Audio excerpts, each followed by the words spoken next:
good evening or morning or wherever you are watching us. This is Sue with Get Sold, and I think you might know who my guest is, Soul.2k, with me tonight, and we're going to answer some of the questions we have been receiving. So I'm going to start with Dawn Severato. I hope I said that right. And by the way, we have 4 questions today. We do. Oh, you know what? Let me do the little prayer first. I almost forgot. Okay. It's been kind of a long day. All right. I'm going to bring golden white light, greater source white light through our bodies, down through our feet, down to Mother Earth, bringing them back right up again, going through all our chakras, going through all our systems, and expanding 3, 6, 9 feet and beyond in our electromagnetic system, connecting both heaven and earth. Okay, with that, I'm going to ask the question, and then we'll get Soul.2k on a roll. Did I forget anything? I think I'm good. Okay. Okay, so from Dawn Severato, thank you for sharing his beautiful soul. That is beautiful, and we thank you so much for the positive feedback. It helps us keep going, huh? Because this, yeah, thank you so much for that. Question: what's the best way to work through the negative energy and connect with source? Really good question. Okay. All you have to be is be confident in yourself. If you're not confident in yourself, you will bring negative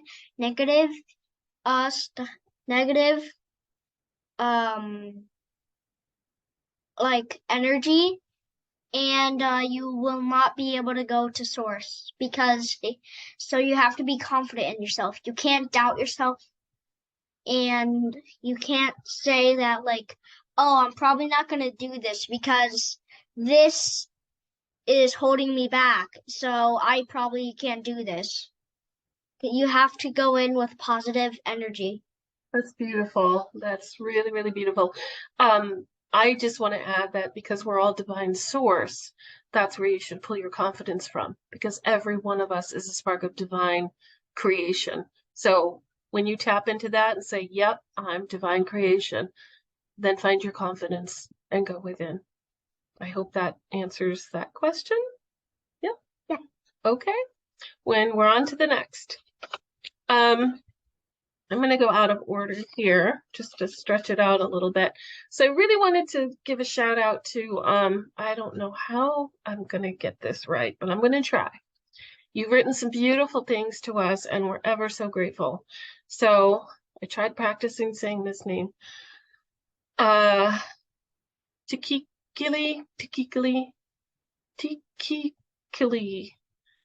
Kumalachu. I hope I'm somewhere close. But you've written some beautiful comments to us, and we're so, so grateful. So I'm going to tackle some of the things that you wrote. You mentioned something about a young boy in potentially India who is said to be possibly a Yogananda soul in his body, or that you also mentioned that maybe he could be one of the 152 Ascended Masters, the group in which Soul.2k comes from. So I'll just let him touch on that. Whatever comes through, comes through. Just do you understand like what? Yeah. So okay. if he's in the 152 kids, that's the question. If he's one of the Ascended Master group that you come from. Okay. And this is an interesting answer. So actually, now he's from a different group from when he's in a different group, and this is kind of an older group. And right now he's actually 10. And from this age, there was a different kind of group, which was a little like, so basically this one's a little better than that one, like spiritual wise, but that other one is still special. Okay, which other one are we talking about? There's one that he comes in that's a little older. Okay, is there a name or some kind of way we this can... is called This is called the flyer group or the dragon group. Okay. And then the second group you mentioned, just so I can follow along here, you said one was better than the other. You talking about your ascended master group? Okay. Yeah. And this is what he's in. So he's in the dragon group. Okay. And okay, we'll leave it at that. I think you got it right. So that's it on that one, right? Yep. Okay. All right. So that is amazing. Okay. All right, we're gonna go back to okay, we're gonna go back to Dawn Severato on another great question, if I can get my words out right. How do we figure out our soul contract or soul contracts? Okay, so you will be like kind of like guided, or you can ask in, or you will be guided, and you would usually have signs, like they would show you signs to show you what your soul contract, like let's say if your soul contract is to create something, they would show like you would be at the store and they would show you a picture of like um a art contest, and you'd kind of be like drawn to it. I kind of feel the same is true. I have a lot of experience with people soul contracts. Like I knew immediately if somebody was supposed to be in my life, I would feel like I knew them and I would know the purpose of them being in my life. And I would know when they were to end being in my life. So that's been my experience being a grown up and having to deal with soul contracts. With me, I've been alerted in some ways. Our soul contract, Soul.2k and mine, didn't come about until last year, where it became evident between his channeling and Ingrid's channeling that we were to work together to do this. So from an adult perspective, just my regular perspective, is that for me personally, with my soul contracts, some ones I knew innately, and some I was made aware of. So I hope that I think too, it happens when you're ready, right? Would you agree with that? Yeah. Like when you're supposed to know, you'll know, or you'll get some idea. A lot of people, like for instance, when they say they meet somebody, I'm like, oh, I know you. I just know you. I have a sense. And a lot of times that will tip off a soul contract. And whatever that is up to you to figure out. Okay. I think that was a good answer, right? Yeah. Okay. This time we tag team a little bit, at least I share my adult perspective. Okay. All right, we're gonna go back to, let's see, we got these two.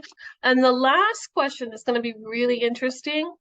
Again, I'm so sorry, I'm trying my best to say this name correctly. Keely, okay, Kumalachu.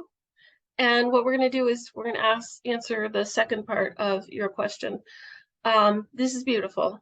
May I ask what makes one an ascended master? How is an ascended master different from an ordinary human? Died, for example, 500 years ago and learning someplace else. My background to the question is we are essentially one. Yes. And beyond the veil, we literally recognize that, hence no distinction between ascended master and others. Thank you. Okay. Do you understand the question? Yes. Okay. So, an ascended master is a person who has experienced karma and has done lots of lifetimes, and they become a ascended master because they're masters at ascended stuff because they did lots of lifetimes, at least more than 2 million. Yep. And it may sound like a lot, but it's not. Again, I mean, it's kind of a lot, but like it's not as much as it seems like, but it's still kind of hard. And they experience lots of karma in those lifetimes to experience how it feels like. And they're usually high ranked. So let's talk about you as an ascended master, just to fill in the blanks a little bit. And you've had how many lifetimes? 2.4 million. Right. So that means you went around the karmic wheel quite a few times, and then you learned how to forgive and unconditional love and all that stuff, which is really, to me, my interpretation of ascended master is somebody that's taken the lessons to heart and mastered them. So it's like Yes. if you're like in school, for example, and you keep failing third grade or fifth grade or whatever, you have to keep doing that until you finally pass it, right? Does that make sense? Yeah. Yeah. So if you're an ascended master, doesn't mean you're better than anybody else, because you're absolutely right. We are all one. We are all creator source, but we're on different learning levels, right? Yep. Yeah. So, I mean, you say it so simply. I'm just, I got to add the, the, the adult version to it. But you're right. We are all one. No one is better than anyone else. Even when you speak to an ascended master, or I know somebody who is in the soul group of the creators, and he has friends, if you will, in the spirit world that are considered gods who create things because they have reached a level of mastery that they can be trusted to create things in the universe. So I've learned that from him about the gods, about the different about the one that he is friends with Merrick. So literally it's like a big huge school, and different places like Earth and other places you will either score more points for having lifetimes here or not. Was it you who said, I think some people have said Earth is one of the hardest planets to be on? Yeah, I said that. Yeah, it's one of the hardest. If you don't know, we're talking about Merrick when we talk about God friendship. He's my best friend. That's God. Yeah. So, all right. So we answered all 4 questions. Do you want to do, what are we on for time? Let's see. Yeah, we're about 12, 13 minutes. You want to do the closing light language? Maybe like 2 or 1 more topics. Okay. So I wrote down a couple of topics if you wanted to expound on anything. Let me see. Where did I put them? Da, da, da, da. Wish I had to go flip my page, didn't I? We could talk about energy cords, earth grid. We could talk about any kind of spiritual realm. Hey, you know how people always like, we always think fairies and the whole fae realm, it's almost like fantasy. Can you give us a little information on those realms, like why we don't see them, why they seem to only be in movies and TV, but yet we have a feeling that they exist? So the reason why they always pop up in movies and stuff, but you never see them, it's because basically the government is like making it so it seems like they're fantasy by making them look like fantasy creatures, but really they look nothing like it. And I just realized that that's another. I just got a new job. I remember this gave me he just blah. I just got information that this was another kind of job, which I will talk about. And if you don't know what these jobs are, what I'm referring to, I'll explain more of it on other videos. But right now, they're basically a job of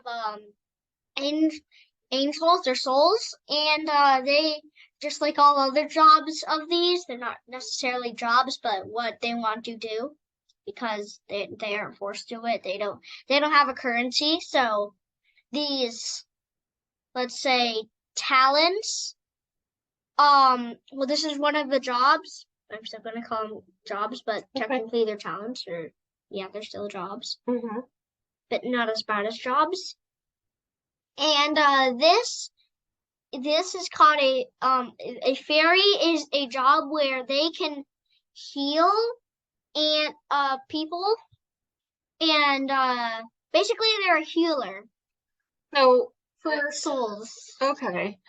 I just the things that I've been told through myths or books or whatever is that like the fairy realm don't like us because they're very earth-centered. They're very, whatever versions of fairies there are, they honor the earth. And because mankind is so haphazard and rips up the earth and, they're just crude, they kind of look at us as beasts or something. I don't know. That's just my human interpretation of the fairy realm. They actually really like us because they know that we're very like advanced people, and so they actually really like us. But will we ever see them?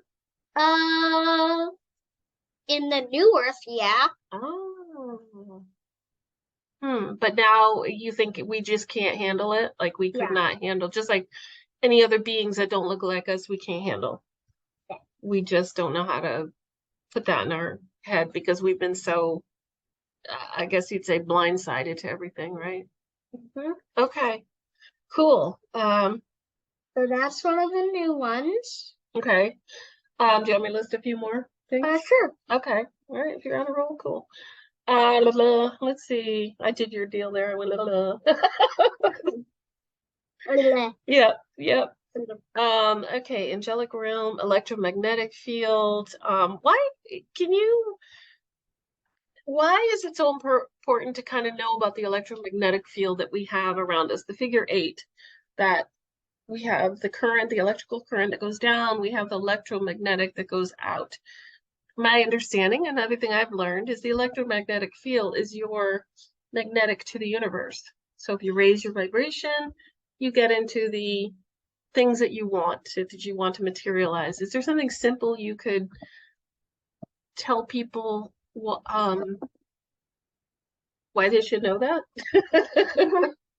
Well, there's a reason that I'm gonna really point out is that they can affect like how other people feel around you. Ooh. Because if it's negative, just like how people don't, this is why people don't like to be people that with are sad. It may just seem like you don't want to be with them because they're kind of sad and don't want to do anything, but it's also because, and like 80% of it is because they have a kind of negative thing.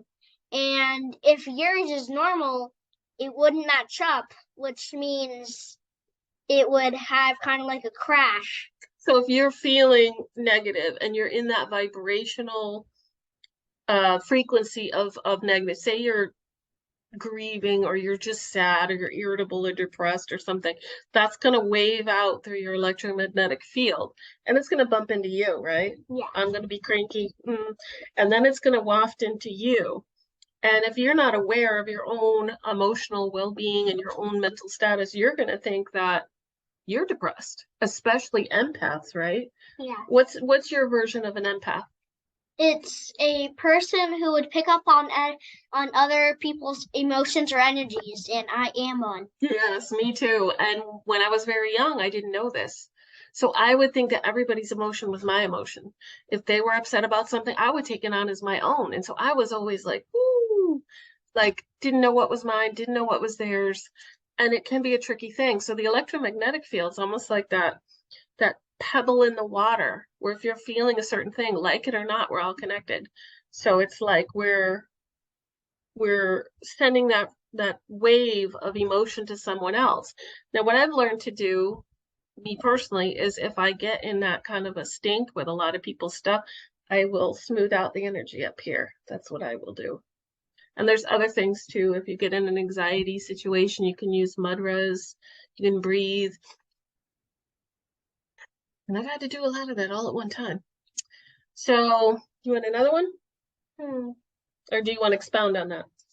Yes, we'll do the closing lit language because we're about to hit 20 minutes. Okay, all right. Okay. And this may sound, and this video was a little short. It's because, we just planned on doing questions. Yeah. So, you move your little foot here so it doesn't crash there. Okay. So, time for light language. Okay, so a little message to all. If you haven't seen one of our videos yet, we want to start with a prayer of protection and love to everyone. And then at the end, I like to try to close it with a beautiful message with his unique light language. And if you've never heard it before, it does sound a little weird, but your soul knows the message because that's how we universally used to speak. If it wasn't telepathy, then it was this beautiful light language. And there's all different dialects, just like languages, you know, Southern, rural, and Boston accent, you know, all that. So, all right, take it away. All right. Haniambungia shingangia boingia stingambongia diamboingia voinga. Yampa shingangia fingaia wazomboingia. Yamagiam grumble. Cool. Now, can you give us an interpretation? Okay. Don't try to disrupt anybody else's energy by having yours bad. It can disrupt them and they will disrupt another, and it can become a cycle of bad energy or negative energy. Try to hide yours if you're feeling negative, but you don't have, but it's better to not hide it when you have high vibrational. This can make other people happy just like you, and will make it easier for them to process stuff and easier for you to process stuff. It is a lot better to be high vibrational than sad or low vibrational. Wow, that was really intense. I think we're also going to have a video on cycling through emotions too, because we do have to feel things, but the key is not to stay in it. And that was a hard lesson I had to learn. So that was really spot on as far as you know, waving through the emotions. But I think we're going to do a video on that too to help people with that. So, okay, thank you so much, everybody, for joining us tonight, and we look forward to your questions. We have a lot to talk about, and it's really hard to sort out which subjects to pick because some people are new to waking up, and some people, of course, you know, already know this stuff and maybe are just happy to see someone of this age speaking, you know, such cool spiritual stuff. So, all right, we're going to end it with a thank you and a love to you all, and we'll see you on the next video. And thank you guys for those of you who wrote questions to us. So much love to you, and thank you. And remember, like if you liked the video, and subscribe if you want to